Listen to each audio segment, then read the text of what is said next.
Good morning, students. So today we are going to start next topic of our third unit, and in this we are going to discuss about Dalton's atomic theory, and then we will discuss about the various symbols of atoms as suggested by IUPAC, and then we will discuss atomic mass unit and atomic mass. Okay, so let us start. First of all, Dalton's atomic theory. So, Dalton was the first scientist who gave a theory which made the basis for all other discoveries. Okay, so this is very important theory. First of all, whatever postulates were given by Dalton, those we will be discussing here. And with the passage of time, when discoveries were going on, then few things came wrong from this theory, but still this gave the basis for study to the scientists. So this is very important theory, and the different postulates of this theory are as under. Okay, now according to Dalton atomic theory, all matter, whether an element, compound or mixture, they are all composed of small particles and they are called atoms. Okay, so what are the different postulates of this theory? Very first, all matter is made up of very tiny particles called atoms. Okay, and these atoms participate in chemical reactions. Okay, so very first thing is all matter is made up of atoms. Second, atoms are indivisible particles. Okay, so which cannot be created or destroyed in a chemical reaction. We cannot create atom or we cannot destroy atom. They are indivisible particles. Okay, now if we take a particular element, then all of its atoms will be identical. They will be same in all respects, like mass or other chemical properties. And if we take atoms of different elements, then they will be different in all respects, like mass and other chemical properties. Okay, now one more postulate was atoms combine in the ratio of small whole numbers to form compounds. Okay, and last one was relative number and kind of atoms are constant in a given compound. Means when a compound is formed, then which type of atoms will combine and in what number they will combine, that remains constant. So this is very important theory, and these are the postulates of Dalton's atomic theory. Okay, now what is an atom? Just now in Dalton atomic theory we said that atom is the all matter is made up of very tiny particles. They are called atoms. Now what are atom? What do we mean by atom? So the basic building block of all matter is atom. Okay, they are very small. They are smaller than anything that we can imagine or compare with. Okay, more than millions of atoms when stacked would make a layer barely as thick as thin sheet of paper. So what does it mean? It means that we have seen the sheet of paper, it is very thin, but to make that very thin sheet of paper, it takes millions of atoms. Millions of atoms will be there in that particular very thin sheet of paper. So it means that atoms have very small size. They are very small in size. Okay. Now we might think that if atoms are so small, then what is the use of studying those atoms? Now what is the use? Atom is the basic building block. So whatever matter form we are able to see, that is basically made up of a particular atom. So we have to study atoms. Okay, it is separate thing that we cannot see them, we are not able to see because they are of very small size, but still what we have to do, we have to study those atoms because atoms are the basic building block of any form of matter. Okay, now here we are able to see a particular image. This image is of the surface of silicon. Okay, this blue part which you are able to see, these are all millions of atoms which are combined together, which lie together to form a particular surface of silicon. Okay, so this image is taken with the help of very powerful microscope. Okay, now what is the size? When we are talking about atoms, then these units you have to remember when we will talk about size or atomic radius, then it will be in the terms of nanometer. See how to write nanometer. Nm, small n stands for nano, m stands for meter. So 1 nanometer is equal to 10 raised to the power minus 9 meter. This is what you have to remember. Nano means 10 raised to power minus 9. Okay, so or we can write like this also, 1 meter is equal to 10 raised to power 9 nanometer. Now here there are some examples. You can see that what is the size of those. Hydrogen is the smallest element, known element, smallest known. So it has the radius of 10 raised to power minus 10 meter. Okay. Water molecule, one molecule of water will have size 10 raised to power minus 9 meter. And hemoglobin molecule, it will have size 10 raised to power minus 8 meter. And grain of sand, this will have the tiniest part of sand which we are able to see, that will have size 10 raised to power minus 4.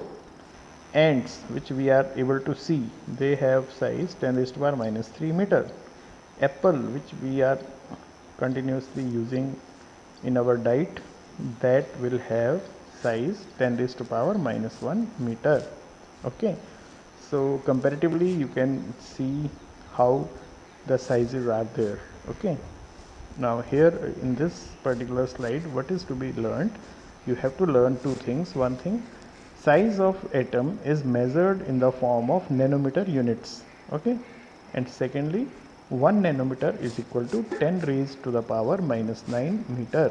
Okay, now what are the symbols which we are using at present and how we came across those symbols? First of all, you can see here this diagram. In the very beginning, when scientists suggested that these elements which are discovered, they should be symbolized, then what they did in the very beginning, this was done. What was done? See, if I have to represent hydrogen, then I will make a circle and I will put a dot in the center, that will represent hydrogen. If carbon is to be represented, then just a single square, I have to make a circle.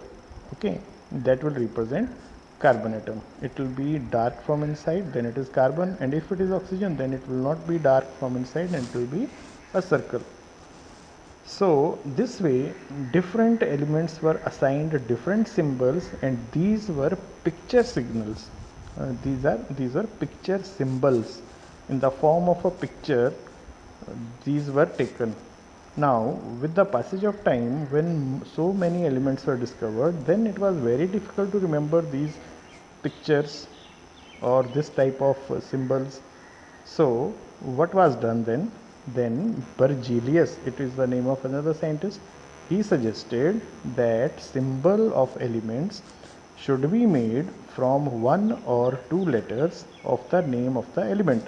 Whatever is the name of the element, from that name we should take one or two letters, and that should give the symbol of element. Just like, see, this is carbon, so CARBON.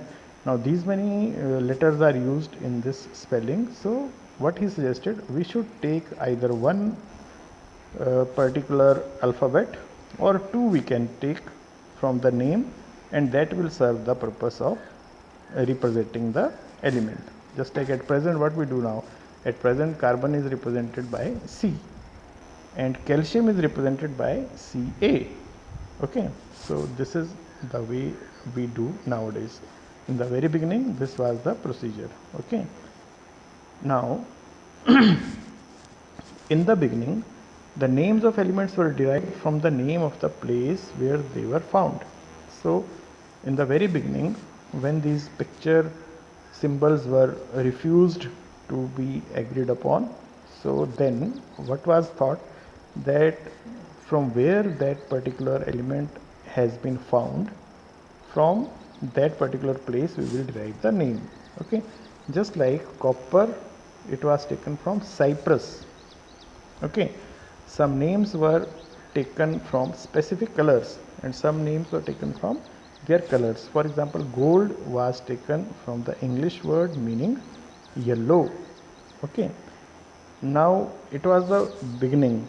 Now what happened, then one organization was formed, that is called IUPAC, International Union of Pure and Applied Chemistry. Okay, now this organization approves the names of elements, symbols and units. So whatever is done nowadays in chemistry, that every rule, everything, everywhere is suggested by IUPAC. So you have to remember this IUPAC. Okay. Now many of the symbols are the first one or two letters of the element's name. So whatever is the name of element in English, we will take either first letter or two letters, that they will be the symbol. Okay, now when we are taking one letter, then that should be taken in capital form, and if we are taking two letters, then first should be capital and the second should be small letter. Okay, now here one table is given.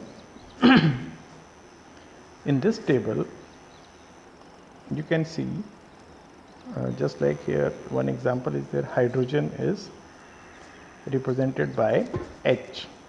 Okay, now here you can see these are symbols of other elements. Aluminium, from its name we have taken A capital, L small. Argon, from its name we have taken A capital, R small.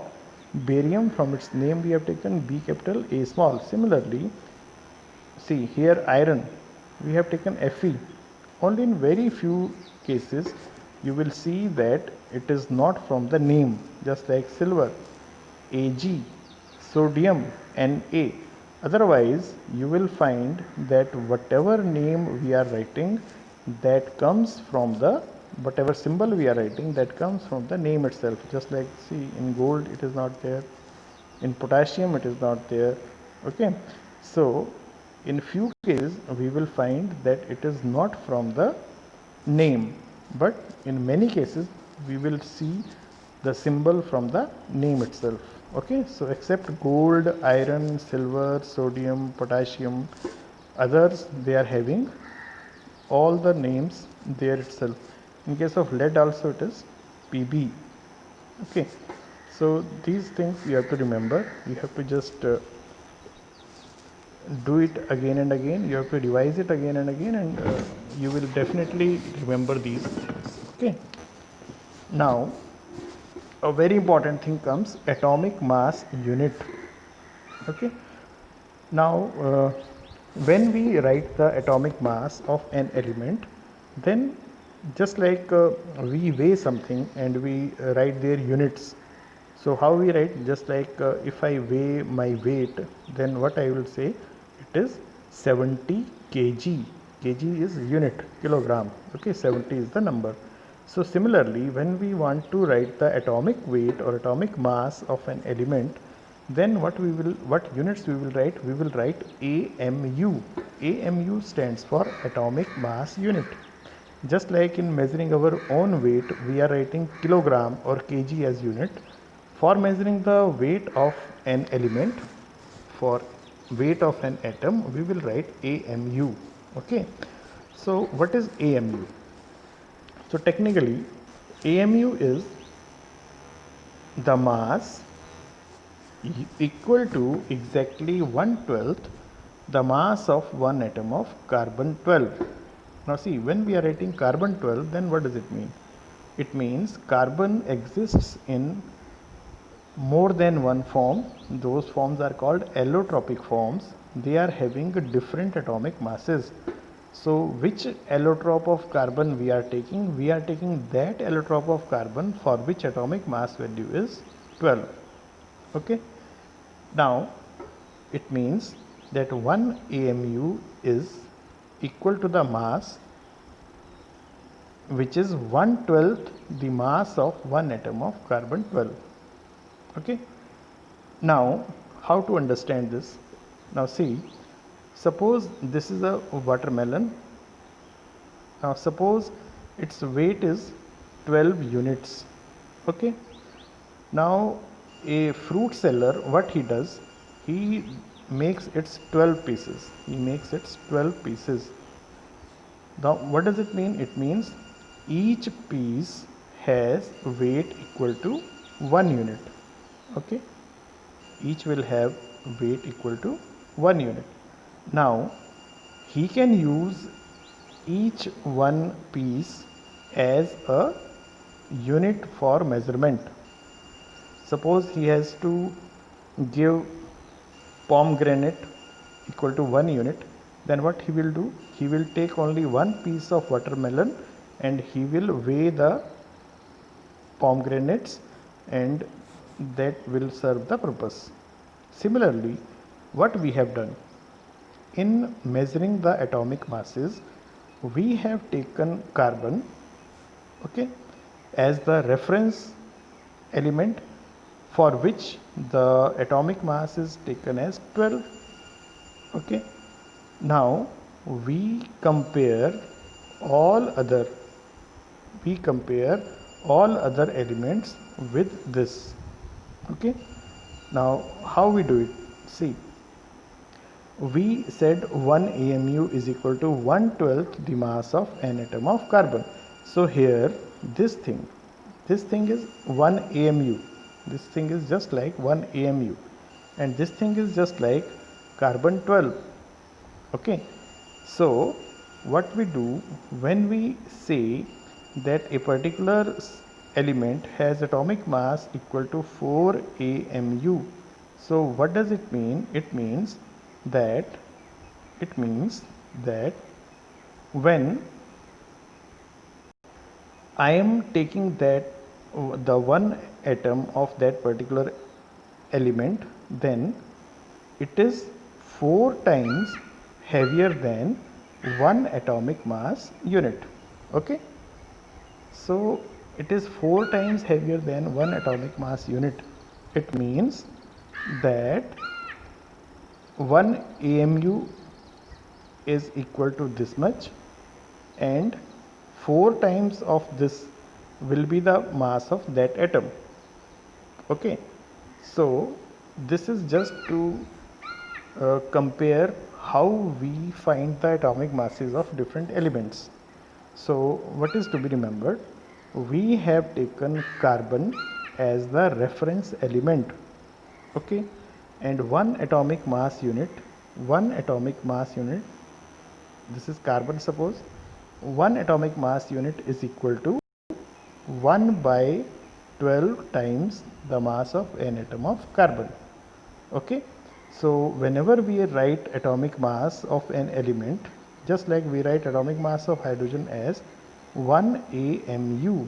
So what does it mean? It means that hydrogen atom is, when we compare hydrogen atom with carbon atom, then carbon atom is 12 times heavier than an atom of hydrogen. Okay. So this is the meaning. Now what is atomic mass? Now let us define atomic mass. Now see, whenever we define atomic mass, we say it is relative atomic mass. Relative means we are relating it with something. So what is the thing with which we are relating? We are relating it with mass of an atom of carbon. Okay. And for that atom it is taken as 12. Okay. So what is atomic mass? The relative atomic mass of the atom of an element is defined as the average mass of the atom as compared to 1/12 the mass of an atom of carbon 12 atom. Okay. So by doing this, we have determined the atomic masses of so many elements. of all the elements. In case of hydrogen it is 1, in case of carbon it is 12, in case of nitrogen it is 14, in case of oxygen it is 16. So this way, now see, sometime we find atomic mass as decimals also. So what does it mean? It means such element exists in the form of allotropic forms, and we have to take the average value of their masses. So we find such values. Okay, so whatever atomic mass values we get, those values are relative values, means we are relating it with something, and they are average mass values in case there is existence of allotropes. Okay, so now let us come to the last topic. How do atoms exist? So now when we talked about atoms, now how they exist?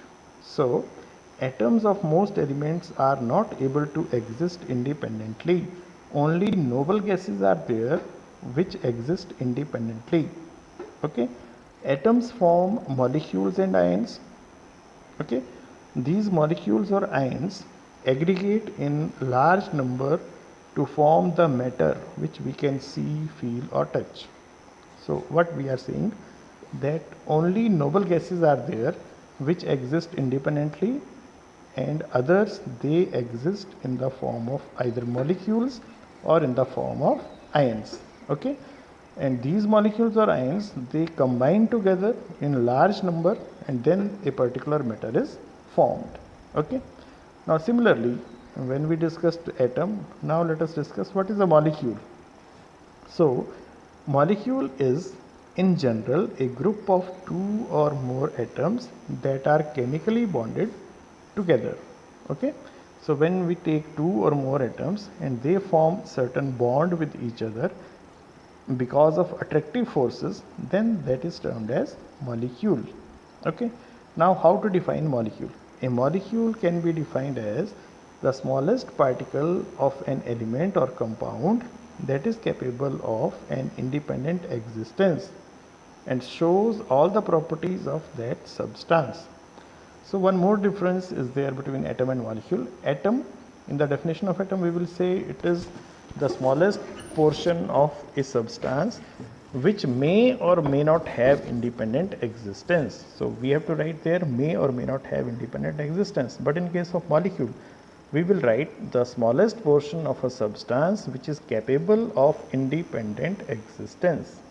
Okay, now this diagram you can see, this is a molecule called isopropanol. Okay, its formula is C3H7OH.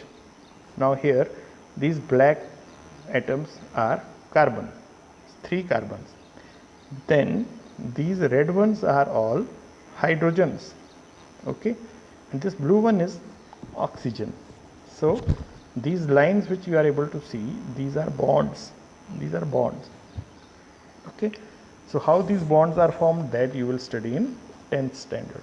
Okay, now whatever we have studied, on the basis of that you have to solve these home assignments. Okay, thank you.